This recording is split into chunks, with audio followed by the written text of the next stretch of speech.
Sobe o número de vítimas do temporal em Petrópolis e as buscas por desaparecidos continuam. Governos federal e estadual e a Prefeitura de Petrópolis assinaram convênio de ajuda à cidade. E os prejuízos nas lavouras da zona rural de Nova Friburgo. Agora, no RJ Inter TV, segunda edição.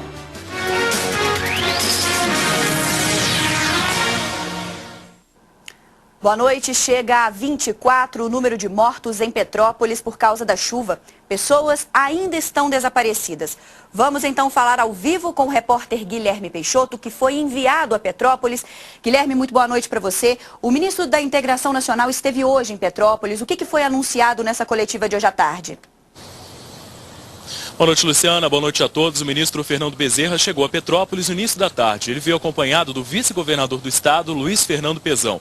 Numa coletiva de imprensa, falou sobre a necessidade da integração entre a Defesa Civil do município e a Defesa Civil Nacional e assinou um acordo para a liberação de uma verba emergencial de 3 milhões de reais para ajudar no socorro às vítimas dessa nova tragédia em Petrópolis. O dinheiro deve ser liberado, segundo o governo do estado, até amanhã. A reportagem é de Karen de Souza e Rogério de Paula. O ministro, o prefeito Rubens Bontempo e o vice-governador do estado, Luiz Fernando Pezão, assinaram o convênio de 3 milhões de reais para ações emergenciais em Petrópolis. A verba do governo estadual já vai estar na conta da prefeitura amanhã. O secretário nacional de Defesa Civil, Humberto Viana, também participou da coletiva. O ministro falou sobre a necessidade de investir recursos na prevenção para evitar novos deslizamentos. Ele comentou a declaração da presidente Dilma sobre a necessidade de tomar medidas drásticas para retirar pessoas de áreas de risco. Mesmo com o evento extremo ocorrendo, existe a relutância das pessoas de saírem das suas casas para irem para os abrigos. É isso que a gente tem que dar velocidade, identificar novas áreas, ampliar talvez o mecanismo da compra assistida para que a gente vá diminuindo o estoque de casas, de unidades habitacionais em áreas de risco. A prefeitura informou que dentro de 15 dias um relatório vai ser feito com todas as necessidades de Petrópolis. Esse relatório vai ser enviado para Brasília para pedir recursos que ajudem na reconstrução da cidade. A gente vai levar um trabalho junto com o Ministério da Integração Nacional, que tem um escritório aqui no Rio de Janeiro, podendo talvez em 15 dias, eu não sei, talvez um pouco mais, 21 dias, já levar mais ou menos a ordem de grandeza desse recurso. Para ele poder, em cima dessa ordem de grandeza, liberar ou não, para que a gente possa fazer os projetos básicos, entregar no Ministério, fazer a nossa parte e captar o recurso. Agora, Guilherme, como é que está a situação da cidade aí? Choveu hoje à tarde? Ainda existe algum lugar onde a Defesa Civil ou o Corpo de Bombeiros não conseguiram chegar? Luciana, não chove forte aqui em Petrópolis desde a madrugada e esse tempo um pouco mais firme tem ajudado bastante o trabalho do Corpo de Bombeiros e também da Defesa Civil, principalmente em relação aos acessos. Bom, bem diferente durante a noite, quando as sirenes de alerta foram acionadas em quase todas as comunidades aqui da cidade. De acordo com o município, ainda não foi possível selecionar e dizer exatamente quantos são os desaparecidos nesse momento aqui na cidade.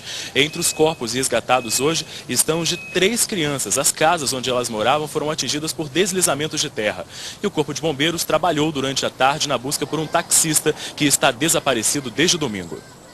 Os bombeiros, agentes da Defesa Civil e trabalhadores da Condep faziam a limpeza da rua Ferreira Caminho da Rocha, no bairro Lopes Trovão. O trabalho começou bem cedo. Aqui no bairro Lopes Trovão, deslizamentos aconteceram bem próximos a algumas residências. É o caso ali da Vila Canaã e dessa servidão onde nós estamos agora, a caminho do Ouro. A chuva deu uma trégua e isso facilitou a retirada da lama e de entulhos que deixaram a rua fechada desde o último domingo. A barreira destruiu uma casa aqui na rua Caminho Ferreira da Rocha. Agora, os bombeiros trabalham para encontrar um taxista de 49 anos que ainda está desaparecido. Ele subiu para me ajudar e eu fiquei soterrada até o pescoço de lama e só Deus mesmo para me salvar, porque eu fiquei presa por uma geladeira. Porque de resto que conseguiram tirá-la da terra mas ele já não tinha conseguido sair, a gente já não conseguia mais encontrar ele. Os moradores acompanhavam o trabalho dos bombeiros na esperança de poderem voltar para casa e pegar documentos e alguns pertences. Em 2001, um grande deslizamento já havia atingido a região. Sem ter para onde ir, moradores voltaram para a área e passaram pelo mesmo problema no último domingo. Agora, querem deixar o Lopes Trovão de vez. Tem que sair, né? Impossível, porque da outra vez quando caiu a barreira aqui, a prefeitura fez contenções lá em cima, mas dessa vez veio lá da montanha, né? A natureza a gente não manda nela, né? Pois é, chegou pra gente agora há pouco uma informação da Defesa Civil, subiu para 27 o número de mortos em Petrópolis. 3 corpos foram encontrados no fim da tarde, entre eles o corpo de um homem no mesmo local onde o taxista desapareceu, que a gente viu aí na reportagem, mas ainda não há confirmação se esse corpo é mesmo do taxista. E essa força da natureza que a Shirley citou aí na reportagem deixou vários pontos da cidade interditados e ainda hoje muitos acessos continuavam interrompidos. Em vários pontos da cidade, ruas ainda estão interditadas. Por conta da dificuldade de acesso, o sistema de transporte não estava normalizado pela manhã. Muita gente teve que partir a pé para o trabalho. A repórter Maria Valente mostrou no RJ Inter TV primeira edição a situação no maior bairro de Petrópolis, o Independência. Aqui houve uma queda de barreira e ninguém consegue passar, porque a rua virou uma piscina. Para chegar em casa, os moradores têm que dar uma volta e passar pelo bairro vizinho. Ao lado do Palácio Quitandinha, um dos cartões postais de Petrópolis, existe agora um deslizamento de terra. O lago em frente ao palácio mudou de cor por conta da lama. Durante a tarde, os números passados pela Defesa Civil eram de que 1.400 pessoas tiveram que deixar as casas. Muitas estão em um dos 18 pontos de apoio espalhados pela cidade. Começou a chover muito, aí minha esposa me chamou, falou, poxa, vamos lá para o abrigo que é melhor e tal. A princípio eu nem queria, mas aí depois eu falei, o quê? Não, pode ser um aviso de Deus, quem sabe, né? Melhor ouvir do que... Aí vim com ela, fiquei aqui, mas graças a Deus estou tranquilo. Pois é, e a orientação é exatamente essa. Se você está em uma área de risco, saia imediatamente. A orientação básica passada sempre pela Defesa Civil Estadual. Vamos voltar ao vivo então com o Guilherme Peixoto. Guilherme, esse número aí de 1.400 desalojados foi passado pela Defesa Civil por volta de 3 horas da tarde. Como é que está esse número agora à noite? Ele se mantém? Se mantém sim, Luciana. Nesse momento o número exato é de 1.463 pessoas. São famílias que moram em áreas de risco e que infelizmente foram obrigadas a sair de casa. Alguns estão na casa de amigos e parentes, mas a maioria foi levada para 27 abrigos públicos que foram locais seguros definidos pela prefeitura. 6 vítimas desse temporal foram enterradas hoje no cemitério público aqui de Petrópolis. Entre elas um técnico da Defesa Civil e um rapaz de 26 anos. Tá certo.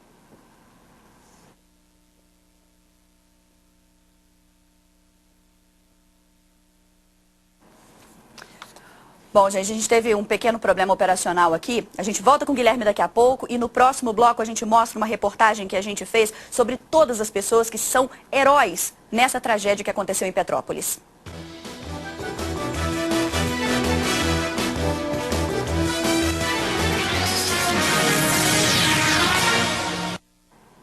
Agora sim a gente mostra o enterro de um dos técnicos da Defesa Civil que aconteceu hoje à tarde. Ele foi enterrado no início da tarde. Ele e um outro técnico da Defesa Civil morreram enquanto tentavam salvar vidas.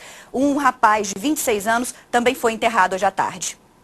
No início da tarde, Diego de Oliveira Vale, de 26 anos, foi enterrado no cemitério do centro da cidade. Ele morreu soterrado no bairro Alto Independência. Segundo familiares, na casa onde estava Diego, estavam também 2 crianças, de 2 e 4 anos. Além do Diego, tinha a namorada dele, a Jéssica com o namorado, o Rodrigo com sua esposa e os seus 2 filhos, de um de 4 anos e um de 2. A polícia, o bombeiro conseguiu tirar mais alguém além do Diego? Só o filho mais velho do Rodrigo, de 4 anos. Os outros ainda estão soterrados. Desde cedo, cerca de 40 bombeiros trabalhavam no local do desabamento na busca pelos desaparecidos. O tio das crianças não perdia as esperanças de que elas fossem encontradas com vida. Não pode ter morrido não, são crianças, não viver, não sabe o que é vida ainda, entendeu? Durante a manhã, um dos técnicos da Defesa Civil foi velado na capela da cidade junto com outras vítimas do temporal. Ele e Fernando Fernandes morreram quando tentavam resgatar pessoas em uma barreira. Ele trabalhou por 8 anos na Defesa Civil, ficou 4 anos fora e há 2 meses tinha voltado a trabalhar com a vontade de salvar vidas. E resgatou 20 pessoas de um deslizamento. Morreu tentando salvar mais gente. Ele morreu no que ele gostava, no que ele amava. Ele gostava de salvar os outros, entendeu? Tirou muita gente da lama. Os moradores também se arriscam em salvamentos. Eles mesmos cavam, vasculham a terra à procura de sobreviventes. Esse grupo passou a madrugada procurando os vizinhos que estão desaparecidos. Isso é obrigação nossa, isso é obrigação. O vidraceiro Rudinei não se conforma. Chegou a segurar a mão do amigo que estava nos escombros, mas não conseguiu terminar o resgate. Ele pedindo socorro, nós demos uma lanterna para ele ficar mais calmo, né, que a gente tinha achado ele. Aí de repente o pessoal que estava começou a gritar, sai, sai, sai, desceu outra barreira e engoliu ele. Aí não teve mais jeito, a gente perdemos ele. Ele morreu. Foi o primeiro corpo que achou ontem. Vocês quase conseguiram salvar? Quase, já estava metade dele já para fora, a gente estava quase tirando ele já. O trabalho dos bombeiros também é difícil. No primeiro dia, 3 ficaram feridos. Risco calculado, não tem como a gente prever se vai descer mais ou não.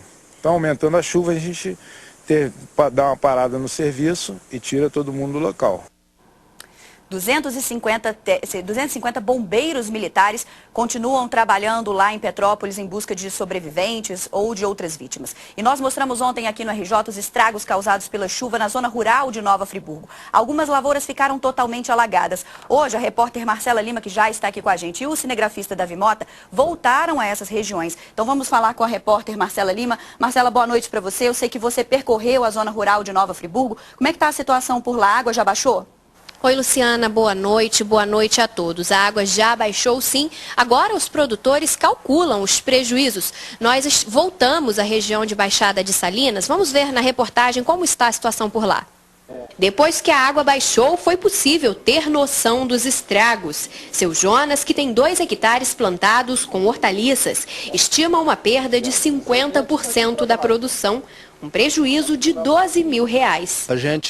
A gente lava, a gente liga os motores, né, joga água e depois a gente aplica algum cloro, alguma coisa para matar as bactérias, alguma coisa, né, para não proliferar, para não estragar as folhas. E a gente procura limpar e depois ver o que aproveita, né? Nova Friburgo é um dos maiores produtores de hortaliça da região serrana do Rio de Janeiro. De acordo com a Secretaria Municipal de Agricultura, ao todo 9 localidades da zona rural de Nova Friburgo tiveram perdas agrícolas por causa da chuva. A Prefeitura e a Emater, a empresa de assistência técnica e extensão rural do Rio de Janeiro, fazem um levantamento dos prejuízos para providenciar ajuda aos agricultores. Dos 30 mil pés de alface de seu César, boa parte ficou murcha, com as raízes apodrecidas. Os canteiros ficaram encharcados. O agricultor, que tem uma área plantada correspondente a 15 campos de futebol, espera que o tempo colabore. Se o sol não aparecer, ele acredita que poderá recuperar pelo menos metade da lavoura. Se continuar dessa maneira, ventando um pouco para ir secando um pouco da água, para a raiz não ficar dentro da lama e a gente conseguir recuperar 50%, está muito bom. Mas se der sol forte, isso aí não tem como. O que acontece? A perda é total. A região de Baixada de Salinas foi uma das mais afetadas de Nova Friburgo. O Rio Grande, que corta a zona rural, transbordou. Lavouras inteiras ficaram inundadas. Foi no feijão que estava a água batendo quase no pescoço. Aí fomos catar hoje, catemos 21 caixas ainda, mas não dá mais nada, porque encharcou muito, né? Muito triste a situação. Mas fazer o quê, né? O que Deus manda tem que aceitar, né? A Secretaria Municipal de Agricultura estima uma perda de mais de 200 toneladas de produtos agrícolas. Eu estou aqui com o subsecretário de Agricultura, Isaías Martins. Isaías, boa noite. Como o município pretende dar suporte a esses agricultores? Através de uma determinação do senhor prefeito, a Secretaria de Agricultura do nosso município e a Secretaria de Obras, também unidas, estão na manutenção das nossas estradas para o escoamento da produção das áreas não afetadas. Vai haver algum convênio com o Estado para oferecer essa ajuda?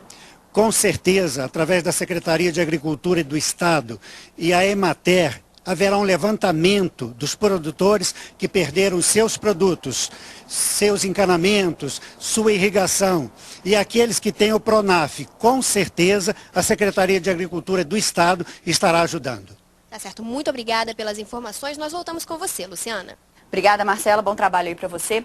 E a chuva deve parar amanhã na região serrana. As nuvens carregadas estão se dissipando. Veja na previsão. O mapa mostra onde há concentração de chuva. Os pontos em azul, que estão próximos a Petrópolis, indicam chuva fraca a moderada. A informação do Centro de Previsão de Tempo e Estudos Climáticos é de que as nuvens estão se deslocando agora para o sul do estado.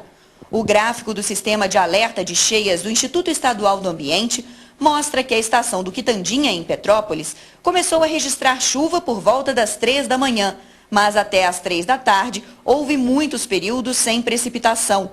E até amanhã a chuva deve parar totalmente em toda a região serrana. A previsão é de sol com períodos de céu nublado. Em Petrópolis e Teresópolis, mínima de 15 e máxima de 24 graus. E em Nova Friburgo, as temperaturas variam entre 12 e 21 graus. No próximo bloco, a gente volta ao vivo a Petrópolis. Até já.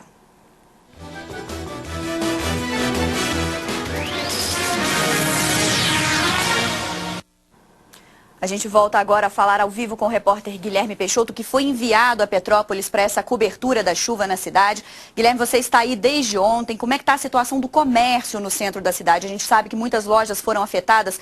As lojas da Rua do Imperador, elas abriram hoje, vão abrir amanhã?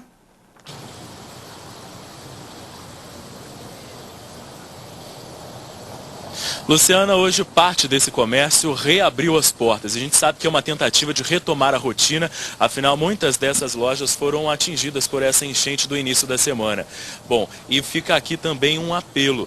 As vítimas desse temporal aqui em Petrópolis precisam de doações. Segundo a Prefeitura, principalmente de comida, água, roupas, cobertores e meias.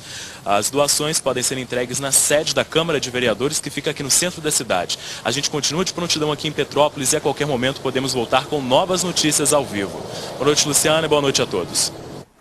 Obrigada a você, Guilherme. Um bom descanso aí hoje em Petrópolis. O RJ de hoje fica por aqui, mas você pode continuar acompanhando as notícias da chuva de Petrópolis na nossa página, o g1.com.br/InterTVRJ. Uma boa noite para você e até amanhã.